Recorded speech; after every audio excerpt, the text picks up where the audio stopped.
Hello, so let's learn more information about the moon. So how did the moon form? There are so many hypotheses about the formation of moon. So early historical astronomers thought that the moon is a sister world that formed in orbit around the earth as the earth formed. Um, but some astronomers thought that it's due to the capturing of pieces that's orbits or moving around in the solar system due to the gravitational attraction. So Earth does have a good gravitational attraction. So astronomers thought that maybe Earth captured moon into the Earth orbit. And early Earth's spin so fast that it's like when you have something spinning really fast, it can catch things in, and also it can throw things away, right? So the moon also spinning fast and the earth also spinning so fast, so they can catch things towards each other due to its gravitational accelerations. So these are kind of three main hypotheses that astronomers had earlier.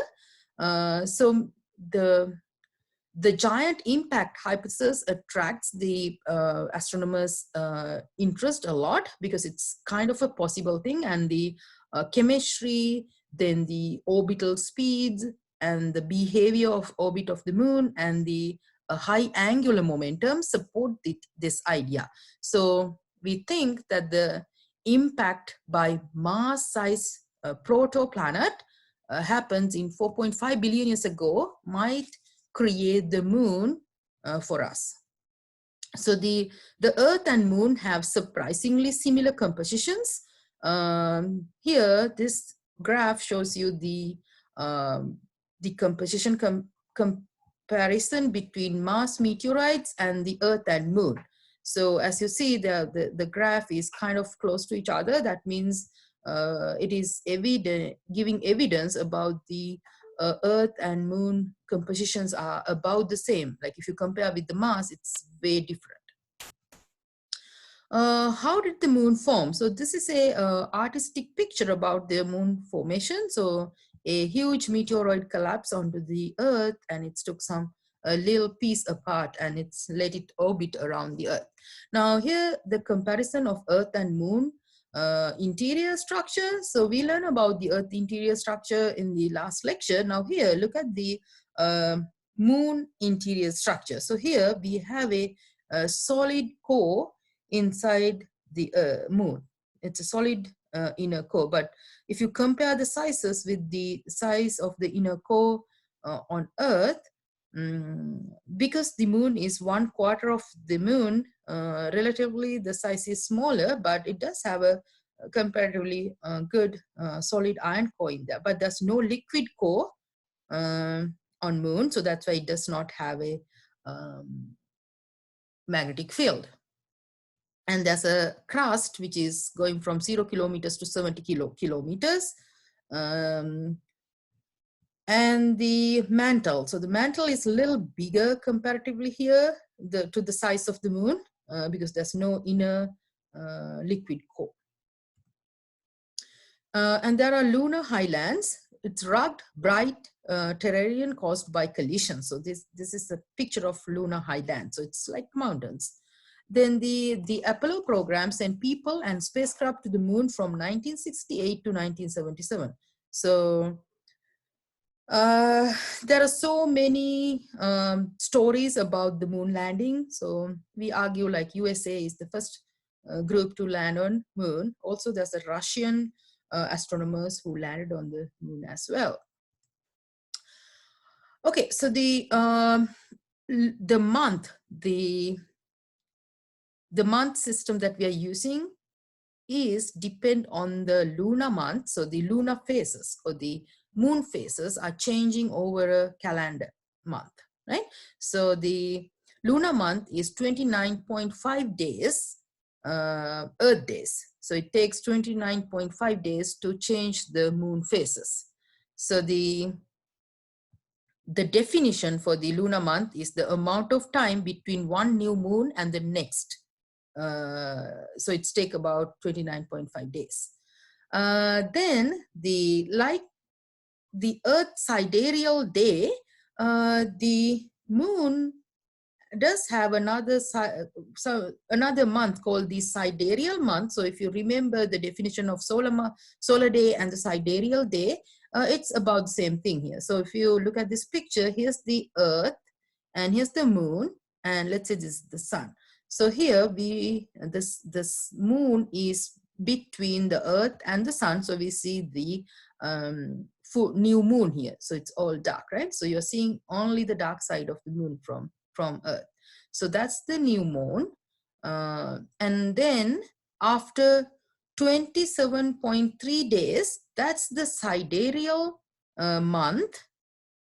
So here the moon is facing toward the sun, but it is not really the new moon for us. So the new moon to happen, the moon should shift a little, the Earth should be shift a little bit further, so we should be able to see the new moon again. So new moon to new moon, that's the lunar month, which takes 29.5 days.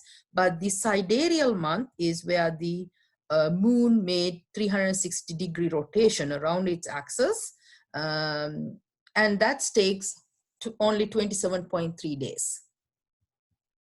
So the at new moon, the moon is aligned with the sun during the lunar month. The Earth orbits about 30 degrees around the sun, and the moon orbits 390 degrees to align with the sun again. So up to here, it's need to rotate 390 degrees. I mean, the moon need to rotate 390 degrees to see the new moon. So as you see here, the sun is somewhere here on this side, and the sunlight are reaching to the Earth and moon.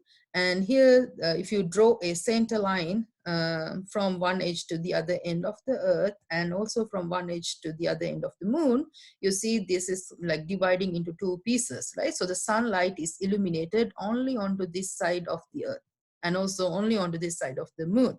So we call this line as the terminator. So that's terminator is dividing the dark side and the illuminated side of the moon. So when you're looking at the moon from the Earth, you will be seeing a portion of the moon. So you don't see the full thing every day. You will be seeing only a portion of the moon. So the phases of moon comes from that idea. So this picture is a little bit complicated, but I'll go step by step. So in the picture, you see the Earth at the center, and this is the moon orbit path, and the sunlight reaching to us from this side. So sun is somewhere here on this side. So let's start from the new moon. So at this point, somewhere here. So that's the place we will be observing the new moon, because sunlight is coming from this side and we cannot see the illuminated side of the moon. We will be seeing the dark side of the moon. So at noon according to this picture, at noon on the Earth, we're seeing the new moon here. Okay.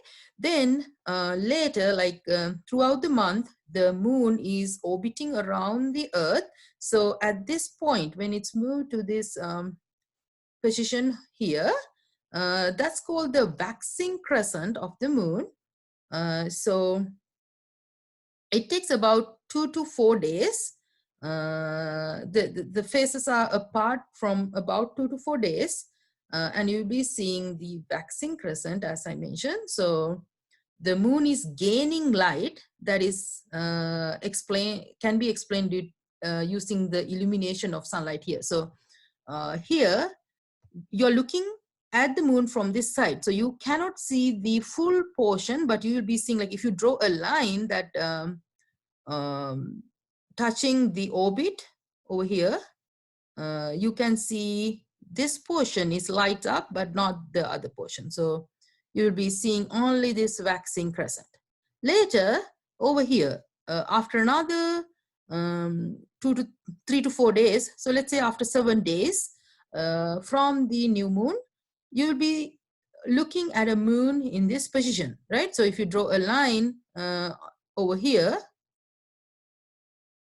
you will be seeing half illuminated, half dark moon, right? So that's called the first quarter. So basically you will be seeing that the circle, only the quarter is lights up, right? So here, this is the picture that you will be seeing when you're looking at the moon.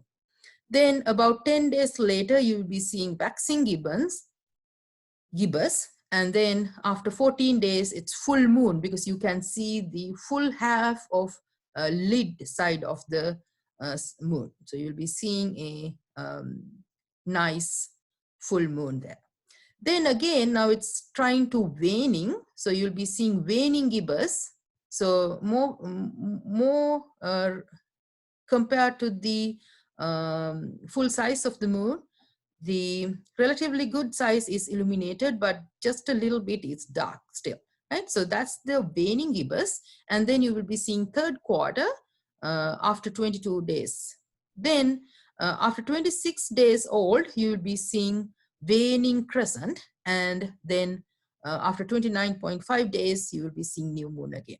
So the this waxing gibbous and the waning gibbous crescent are about the same, but if you compare the size of the lid part, you see, like on the waxing gibbous, you see a higher portion of the moon is lid, but here on the waning crescent, only a small region is lid, right? So that's how you can distinguish the waxing gibbous and the waning crescent.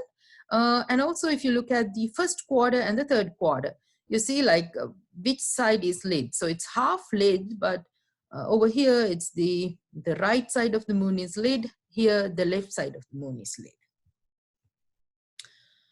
Here's another picture. So here you see new moon, then you see waxing crescent after 4 days, and 7 days later you see first quarter. 10 days later waxing gibbous. 14 days later you see full moon. 18 days later, you will be seeing waning gibbous, and then 22 days old, you see third quarter, and then waning crescent and full moon again. Okay, so we'll talk about the how to find the moon phases depending on the time and the location that we are observing the moon in the next video. Please answer the following questions on top hat.